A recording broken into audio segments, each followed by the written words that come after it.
এখানে কি করছো? মাধবের ছবি দেখছিলাম। মাধবীর ছবি? না, মানে রুবিনার ছবি দেখছিলাম। অনেকটা মাধবীর মতো কিনা। হ্যাঁ, তুমি ঠিক বলেছ।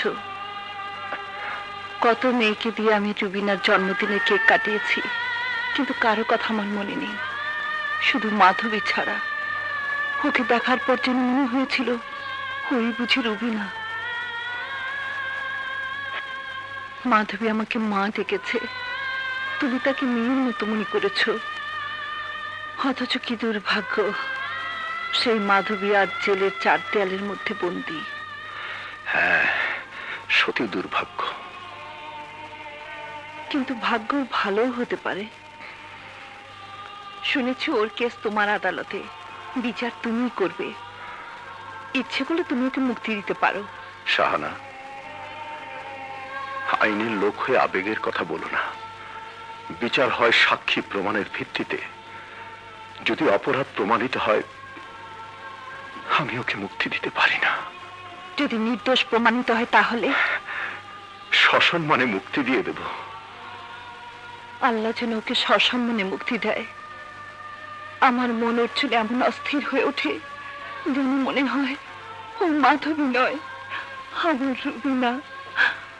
রুবিনা। মায়ের মন সন্তানের জন্য ঠিকই অস্থির হয়ে ওঠে। মহামান্য আদালত, আমার কাছে কতগুলো ফটো আছে যা প্রমাণ করে দেবে মাধবীর আসল চরিত্র। এই দেখুন।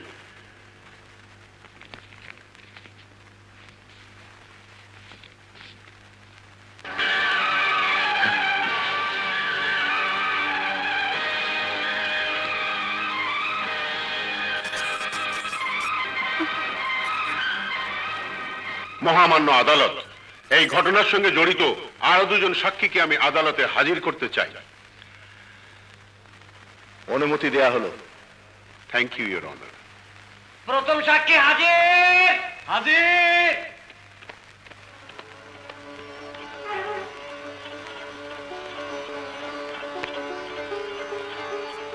যা বলিব সত্য বলিব, যাহা বলিব সত্য বলিব, সত্য বই মিথ্যা বলিব না। সত্য বই মিথ্যা বলিব না।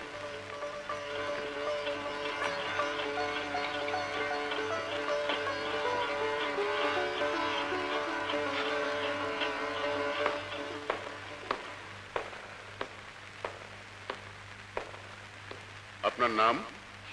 আমার নাম নুরু মিয়া। আপনি সালাম খানের বাড়িতে কি করেন? আমি ও বাড়ির চাকর। তাহলে বলুন, এই খুনের ব্যাপারে আপনি কি জানেন? আমি সেদিন ঘরে ঘুমিয়েছিলাম। হঠাৎ একটা পিস্তলের গুলির শব্দ শুনে আমি জেগে উঠি এবং দরজায় আসতে আমি দেখতে পেলাম আমাদের সাহেবের ঘরের ভেতর থেকে ওই ওই মেয়েকে বেরিয়ে যেতে। তারপর ঘরে গিয়ে দেখি আমাদের সাহেবের লাশ, আমাদের সাহেব মরে পড়ে আছে।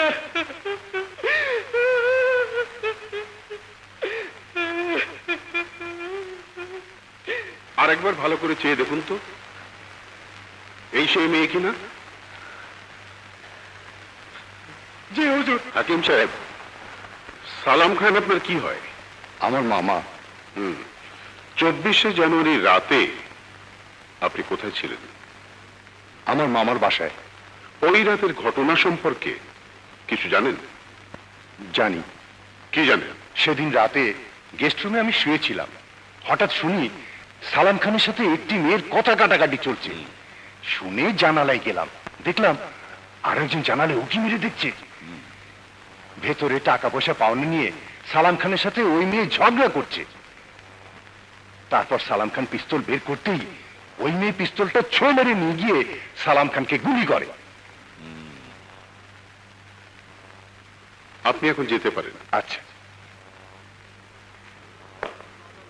মহামান্য আদালত, আমার সমস্ত সাক্ষী এবং আপনাকে দেওয়া ওই ছবিগুলি প্রমাণ করে মাধবী একের পর এক বিভিন্ন লোকের সাথে মিশেছে এবং তাদের মনোরঞ্জন করেছে। আর যখন সালাম খানের সাথে তার বনিবনা হয়নি, তখন মাধবী তাকে নিষ্ঠুরভাবে হত্যা করেছে। এই জঘন্য অপরাধীর দৃষ্টান্তমূলক শাস্তি হওয়া উচিত।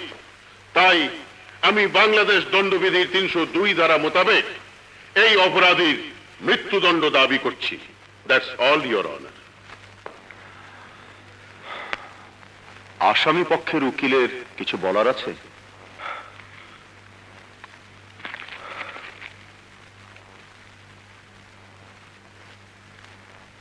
না মহামান্য আদালত, আমার কিছু বলার নেই।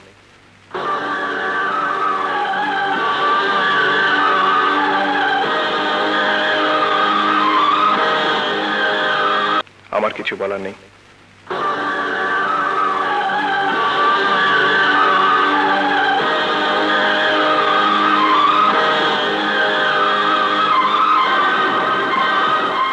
মহামান্য আদালত, এই আদালতের আমার আর কোনো প্রয়োজন নেই। মিথ্যে সাক্ষী প্রমাণ জড়ো করে এই আদালতকে আর কলঙ্কে কালিমা ঢেকে দিতে চাই না। আমি স্বীকার করছি, আমি খুন করেছি। আমাকে শাস্তি দিন, আমাকে শাস্তি দিন। আমাকে এমন শাস্তি দিন যাতে মানুষের জীবন আর মন নিয়ে আমি আর খেলা করতে না পারি। আমাকে শাস্তি দিন, শাস্তি দিন।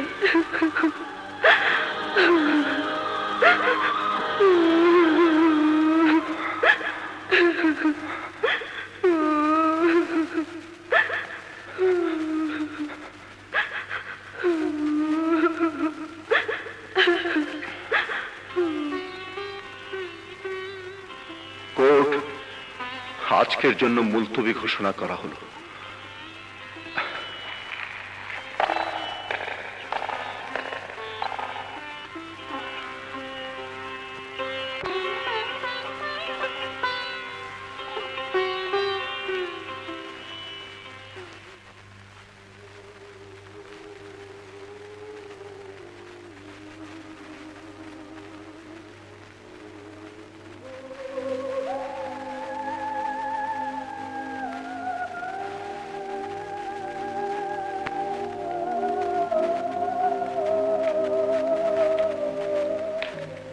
কি হলো?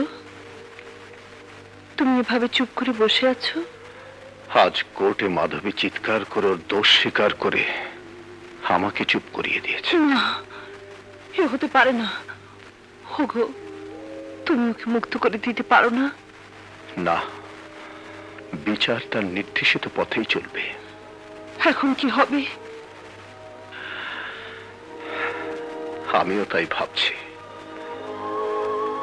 বিচার যদি মাধবীর মৃত্যুদণ্ডের আদেশ দেয়, যদি মাধবীর জীবনের সূর্য সারা জীবনের জন্য নিভে যায়, তবে অনেক জীবনে অন্ধকারে ঢেকে যাবে। ঠিকই বলেছ। তোমার কথা শুনে আমার মন কেঁদে উঠছে। আর যারা মাধবীর বাবা মা, যারা তাকে জন্ম দিয়েছে, তাদের মন অসহ্য যন্ত্রণা ছটফট করতে থাকবে। আমার মনটাও তেমনি ছটফট করছে। আমি জজ, ন্যায় বিচারক।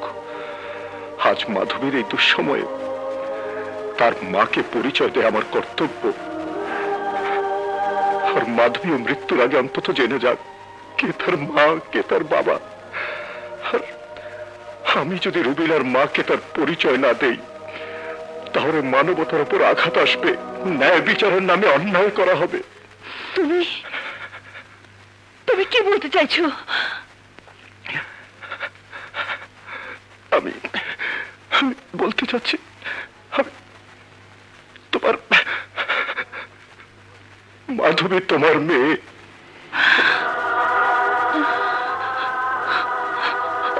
মাধবী? মাধবী আমার মেয়ে? মাধবী? মাধবী আমার রুবিনা? মাধবী? মাধবী আমার বুকের মালিক, আমার মালিক। হ্যাঁ, মাধবী তোমার সেই রুবিনা যে 10 বছর আগে তোমার কোল থেকে হারিয়ে গিয়েছিল, যে একদিন আমাদের মুখের হাসি ছিল। আজ সে আমাদের হৃদয়ে জখম হয়ে ফিরে এসেছে। যে নিঃশ্বাস নিয়ে আমরা বেঁচেছিলাম, সে নিঃশ্বাস এখন আইনের হাতে বন্দী।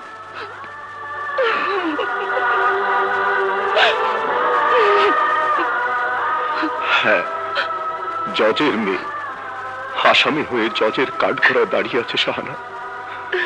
মেয়ে ফিরে পাওয়ার কোনো আনন্দ অনুষ্ঠান, কোনো মিলাদ মাহফিল হচ্ছে না, তার পিতা মাতা এগিয়ে যাচ্ছে না, দারুণ আবেগ নিয়ে কেউ চিৎকার করে বলছে না, মা তুই ফিরে এসেছিস।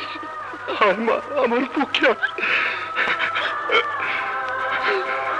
10 বছরের স্নেহ মমতায় ভরা বুকটাকে একবার শান্ত করে দে, একবার শান্ত করে দে, একবার শান্ত করে দে।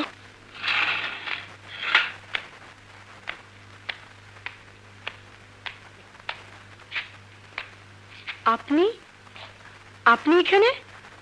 রুবিনা, মোহাম্মদ, এসব কি বলছেন আপনি? আমি রুবিনা নই, আমি মাধবী।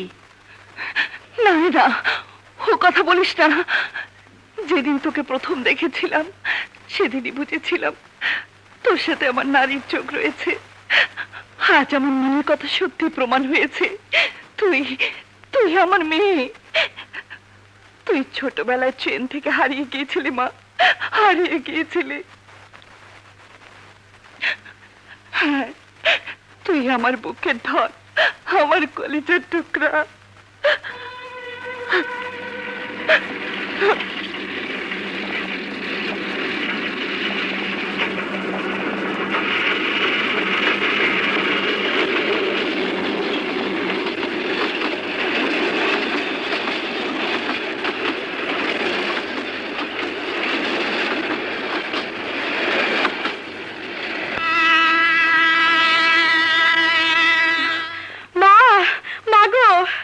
এখন আমার সব মনে পড়েছে। আজ আমার চোখের সামনে থেকে সব অস্পষ্ট দূর হয়ে গেছে। আমি তোমাকে চিনতে পেরেছি মা, চিনতে পেরেছি। কিন্তু হতভাগী মা আমি। আজ আজ তোকে একটি বার বুকে জড়িয়ে এই শূন্য বুকটাকে শান্তি দিতে পারছি না। ভালোই হয়েছে মা, আমার মতো একটা খুনিকে স্পর্শ করলে তোমার পাপ হবে। আমি একটা খুনি, আমি একটা খুনি। আর একটা খুনি কোনোদিন তোমার সন্তান হতে পারে না। না, ও কথা বলিস না মা, ও কথা বলিস না। আমি ঠিকই বলছি মা, আমার পরিচয়ে তুমি এখন কলঙ্কিত হবে। তাই আমার পরিচয় দিয়ে তোমার এত বছরের মান সম্মান নষ্ট করতে চাই না। না, সন্তানই হচ্ছে মায়ের সবচেয়ে বড় সম্পদ। সন্তানের কোনো কিছুতেই মায়ের সম্মান নষ্ট হয় না। সন্তানের পাপ হলে সেই পাপ তার মাকে অবশ্যই ধারণ করতে হবে। তুই ভাবিস না, তুই তুই আমার মেয়ে, আর আমার মেয়ে কোনো পাপ করতে পারে না। তাই তোর কোনো শাস্তি হতে পারে না। তুই মুক্ত হয়ে আমারই বুকে ফিরে আসবি মা, ফিরে আসবি। সময় শেষ। কাছে আয় মা, আরো কাছে।